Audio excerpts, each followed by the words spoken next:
অদ্ভুত প্রেমে পড়ে যাই আমি গত বর্ষায়, যা এলোমেলো করে দেয় আমার বিশ্বাস অবিশ্বাসের দেয়াল। এক অন্যতম সত্যের মুখোমুখি হয়ে আমি জীবনের সেই অন্যতম সত্য ঘটনাটাই আমি আজকে আপনাদেরকে শোনাবো। এটা কোনো নিছক মিথ্যে গল্প নয়, এই একটা গল্প আমার জীবনটাকে এলোমেলো করে দিয়েছে। সেদিন আমি নানা বাড়ি যাওয়ার জন্য রওনা দিয়েছিলাম ঢাকা থেকে। প্রায় 5 বছর পর যাচ্ছি। বাবা মা প্রচুর ব্যস্ত থাকায় তারা আসতে পারেনি। ভার্সিটি বন্ধ, তাই আমি চিন্তা করলাম নানা বাড়ি থেকে ঘুরে আসি। সারপ্রাইজ দিব বলে ফোন করিনি। রাত 11টার সময় স্টেশনে গিয়ে নামলাম। অজপাড়াগাঁয়ের সেই স্টেশনে নেমে দেখি একটা কাক পক্ষীও নেই। দূরে একটা পাখি চিচি করে ডাকছে। তার ডাক শুনে যেন আমার শরীরটা হকচকিয়ে গেল, একদম শিরশির করে উঠল। আমার আরো আগে নামার কথা ছিল, কিন্তু যান্ত্রিক প্রবলেম হওয়ার কারণে ট্রেন 2 ঘন্টা লেট করেছে, যার কারণে আসতে আসতে দেরি হয়ে গেল। সাধারণত স্টেশন থেকে নানা বাড়ি পর্যন্ত ভ্যানে করে যেতে হয়, কিন্তু রাত 11টা মানে গ্রামে অনেক রাত। এত রাতে হয়তো ভ্যানওয়ালারা এক ঘুম কমপ্লিট করে ফেলেছে। এই স্টেশনে আমার সাথে আরো একজন লোক নেমেছে, সাদা পাঞ্জাবি পরা, মাথায় টুপি। একা একা খুব ভয় লাগছিল, তাই মনে মনে ভাবলাম লোকটার সাথে পরিচয় হয়ে, আর উনি যদি আমার রাস্তায় যায় তাহলে দুইজন একসাথে চলে যাওয়া যাবে। তারপর লোকটার কাছে গিয়ে সালাম দিলাম, তবে মুখে সালামের জবাব নিল না, জাস্ট মাথা নাড়ালো। তারপর আমি তাকে জিজ্ঞেস করলাম, আঙ্কেল আপনি কোন দিক যাবেন? তারপর সে হাতের ইশারা দিয়ে পশ্চিম দিক দেখিয়ে দিল, তবে আমি তো যাব উত্তর দিক। তখন আমি আরো হতাশ হয়ে গেলাম। লোকটা আমার সাথে কোনো কথাই বললো না। আমি মনে মনে ভাবলাম লোকটা কি আমার সাথে কথা বলতে চাচ্ছে না নাকি বোবা। আমার মনে মনে ভাবলাম বোবা থাকলে তো কানেও শুদ্ধ না, উনি তো আমার কথা শুনেছেন। যাই হোক, কিছু আর করার নেই, আজকে আমাকে একাই যেতে হবে।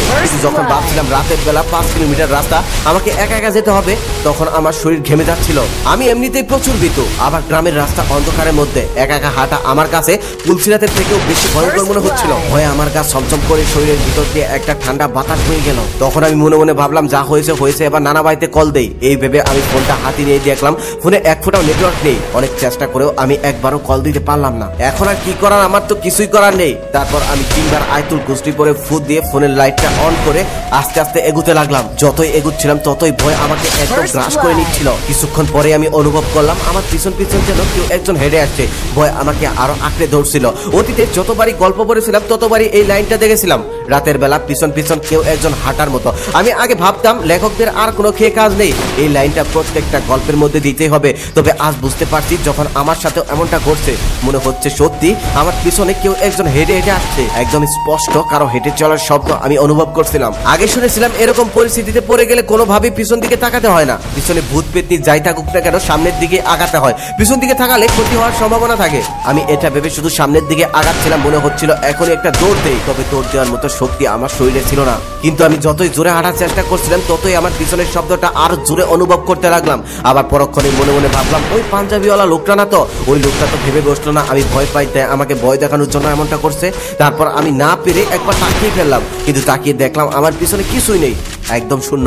আবার যখন সামনের দিকে ঘুরে হাঁটতে লাগলাম, ঠিক তখনই আবারও পায়ের শব্দ অনুভব করতে লাগলাম। কিছুদূর যাওয়ার পর একটা গন্ধ অনুভব করলাম। গন্ধটা একদম আমার নাকের ভিতরে ঢুকে গেল। গন্ধটা এমন ছিল মিষ্টি জাতীয় দিয়ে পান খেলে যেমন গন্ধ হয়, ঠিক তেমনই গন্ধটা একদম কড়া ভাবে আমার নাকের ভিতরে প্রবেশ করছিল। আমি তখন আর কিছু বুঝে উঠতে না পেরে দিলাম এক দৌড়। দৌড়াচ্ছিলাম আর মনে মনে মৃত্যুর জন্য প্রস্তুতি নিচ্ছিলাম, আর নিজেকে গালি দিচ্ছিলাম ফোন না করে আসার জন্য। ফোন করে আসলেই তো নানা বাড়ি থেকে কেউ একজন এসে আমার জন্য অপেক্ষা করতে স্টেশনে। আমি দৌড়াচ্ছি তো দৌড়াচ্ছি, তবে তখনও সেই অদৃশ্য মানবের পায়ের শব্দ আমার কানে আসছিল। তারপরেও দৌড়াচ্ছিলাম এটা ভেবে যে এটা আমার জীবন মরণের ব্যাপার, কোনোভাবে আজকে ধরা দেওয়া যাবে না। তবে সেই কাঁধের ব্যাগটার জন্য বেশিক্ষণ দৌড়াতে পারলাম না, ক্লান্ত হয়ে সেখানেই পড়ে গেলাম। তখন আমি মনে মনে ভাবছিলাম এই যাত্রাই হয়তো আমার শেষ যাত্রা। মৃত্যুর ভয় আমাকে গ্রাস করে নিচ্ছিল। ওদিকে আমি একদম অচেতন হয়ে যাচ্ছিলাম, নিজেকে কোনোভাবে ধরে রাখতে পারছিলাম না।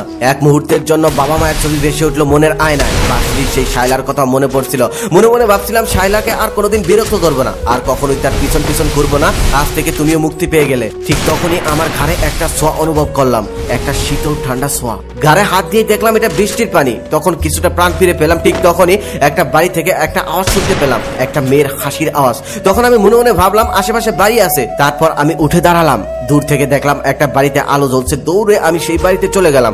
সেই বাড়িতে যাওয়ার পর দরজায় গিয়ে এত ডাকাডাকি করলাম, তবে দরজা খুললো না। খুলবে কি করে? গ্রামের বাড়ি, রাতের বেলাতে আবার ডাকাতের ভয় থাকে। তখন আমি কোনো উপায় না পেয়ে সেই ঘরের সামনেই বসে পড়লাম। ঠিক তখনই খেয়াল করলাম যে ঘরের সামনে একটা কবর। কবর দেখে আমি আবারও ভয় পেলাম, তবে এখন এতটা ভয় পেলাম না আমি আগে কবর দেখে যতটা ভয় পেতাম। কারণ ভয় পেতে পেতে আজ আমি একদম স্তব্ধ হয়ে গেছি। হঠাৎ করে তখন দরজা খুলে গেল আর আমি উঠে দাঁড়ালাম। দাঁড়িয়ে দেখি একজন বৃদ্ধা মহিলা দরজা খুলেছে। অন্ধকারের মধ্যে তেমন একটা দেখা যায় না, তবে আধো আধো আলোয় দেখা যাচ্ছে সে একটা সাদা কাপড় পরেছে। আমি তখন তাকে সালাম দিয়ে আমার নানার নাম বললাম। নানার নাম বলতে সে বলল, ও আচ্ছা তুমি হাবিবুল্লাহ চেয়ারম্যানের নাতি, আচ্ছা তুমি এখানে এই অবস্থায় কেন? আমি তখন বললাম, আমি ঢাকা থেকে এসেছি বৃষ্টির জন্য, আপনাদের এখানে একটু আশ্রয় নিয়েছি, বৃষ্টি চলে গেলে আমি এখান থেকে চলে যাব। তখন সে বলল, ভিতরে আসো। ভিতরে যাওয়ার পর আমাকে বসতে দিল আর একটি গামছা বের করে এনে দিয়ে বলল, মাথার পানিটা মুছে ফেলো, না হলে ঠান্ডা লেগে যাবে। আমি তখন বললাম, ঘর এত অন্ধকার কেন, আপনাদের কোনো আলোর ব্যবস্থা নেই? তখন বৃদ্ধ মহিলাটি বলল, এই তো আমরা কিছুক্ষণ আগে আলো নিভিয়ে শুয়ে পড়েছিলাম, তুমি এসে ভালোই করেছো, আজকে নামাজ না পড়ে শুয়ে পড়েছিলাম, এখন আমি নামাজটা পড়ছি, আর তুমি দাঁড়াও আমি আলো পাঠিয়ে দিচ্ছি। এই কথাটা বলে বৃদ্ধ মহিলা অন্য রুমে চলে গেল। কিছুক্ষণ পর এক হাতে কুপি আর এক হাতে খাবারের প্লেট নিয়ে আসলো অপূর্ব সুন্দরী এক নারী। মেয়েটা এতটাই সুন্দর যে এত সুন্দর মেয়ে আমার মনে হয় আমি জীবনেও কখনো দেখিনি। আধো আধো আলোয় মেয়েটাকে এত সুন্দর লাগছে, মনে হয় আসমান থেকে সাক্ষাৎ পুরি নেমে আসছে আমার সামনে। ঢিলে ঢালা পাতলা একটা জামা পরা আর অপরূপ সুন্দরী দেখেই মনে হচ্ছে যৌবন ঢেলে পড়ছে তার সামনে। এসে আমার দিকে ঢেপ ঢেপ করে তাকিয়ে রইল। আমিও লাজ শরম ভুলে গিয়ে তার দিকে অবাক দৃষ্টিতে তাকিয়ে রইলাম। মেয়েটি তখন মুচকি একটি হাসি দিয়ে বলল, উনি আমার দাদি, দাদি নামাজ পড়তে গেছে তাই আমি খাবার নিয়ে আসলাম, আপনি নিঃসংকোচে খেয়ে নিন। আপনি ঢাকা থেকে এসেছেন, হয়তো আপনার অনেক ক্ষুধা পেয়েছে। আপনার নানা বাড়ি আমিও চিনি, এখান থেকে মোটামুটি ভালোই দূর। আমি স্থানীয় একটা কলেজে পড়ি, আমার মা নেই, ছোটবেলাতেই মারা গেছে।